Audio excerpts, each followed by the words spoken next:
Hello everyone, my name is Michael Hantgardner from Rexair Professional Pilot Academy. Today I want to talk to you about some exciting news regarding a rule change that's going to make it easier than ever to pay for flight training using funds from a 529 savings account.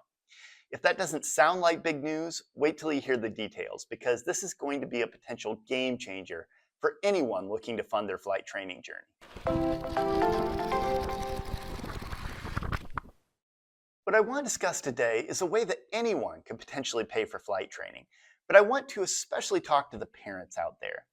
If you have a 529 plan for a high schooler who's interested in becoming a professional pilot instead of going to college or university, well now, for the first time, you'd be able to take the money that you've saved for college and apply it to their flight training journey. We'll go into more details shortly, but first I want to do a quick definition of terms. What exactly do we mean when we say 529 plan? The number 529 refers to Section 529 of the Internal Revenue Code, which is what provides the legal framework for these accounts. Simply put, a 529 plan is an educational savings plan that allows you to invest money now and then watch it grow over the years tax-free. You're then able to use these funds for qualified educational expenses. Now, traditionally, there have been fairly rigid rules in place as to what exactly a 529 plan could cover.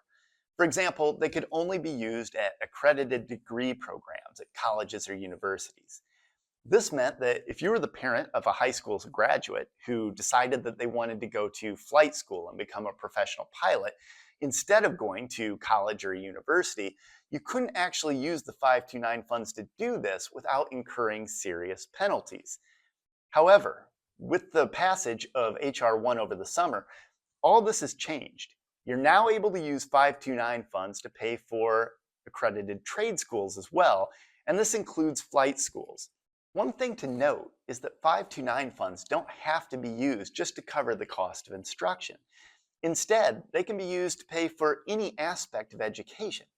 Things like fees or school supplies or housing or technology. When you think of this in a flight school context, you could use 529 funds to pay for a new headset or an iPad mini or any other supplies that you need during your flight training journey. In fact, if you decide to go to an academy that has housing, you could use the funds to pay for that as well. There's a lot of flexibility here. Now, one thing I want to say is that all this could not come at a better time in the industry. This is because over the past few years, all the major airlines have relaxed the requirements that their new hires have a 4-year college degree. Before, if you wanted to be an airline pilot, you first needed to get a 4-year degree at a university, and then you would also need to get all the certifications and the ratings necessary to become a professional pilot. Now, however, if you want to become an airline pilot, you can go directly from high school to flight school and then to the airlines. The journey has never been faster or more efficient. I want to talk about a couple other aspects of a 529 account that I think that some people aren't aware of. While we often discuss them in the context of accounts that parents have opened for their kids long before they get to school, in actuality, anyone can open a 529 account, and you can do so at any time. This means that even if you're currently in high school, or maybe you've even graduated, but you know that in a few years you'd really like to become a professional pilot, you can open an account now, invest while you're able, and then consistently put money away for the next few years and watch it compound. Through the power of compounding, it's likely that within a decade or so, you'll be able to pay all the expenses required in order to become a professional pilot. That's really powerful.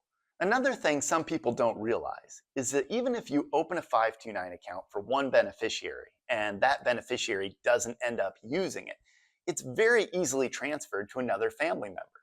So maybe as a parent, you've opened a 529 account for your kid and then they don't end up going to school or needing the funds.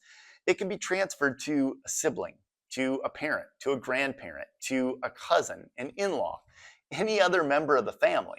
And so once again, the key here is flexibility. In summary, the rule change in H.R. 1 over the summer was a game changer in the world of education. Finally, it's being realized that we can't adopt a one-size-fits-all approach to the education process. Sure, there are going to be high school graduates that, after they graduate, want to go obtain degrees at colleges and universities, and that's fantastic. But I think we all realize that that's not the path for everyone. Some graduates realize that they don't want to go and spend 4 years in a college program, or maybe they want to do something that's a bit more hands on or adventurous.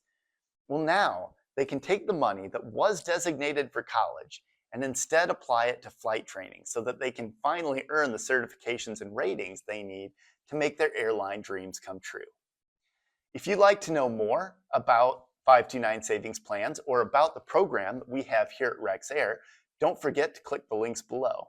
Also, please like or subscribe to our channel, and you'll continue to get these updates that will keep you on the leading edge of developments in the flight training world. We look forward to talking to you then.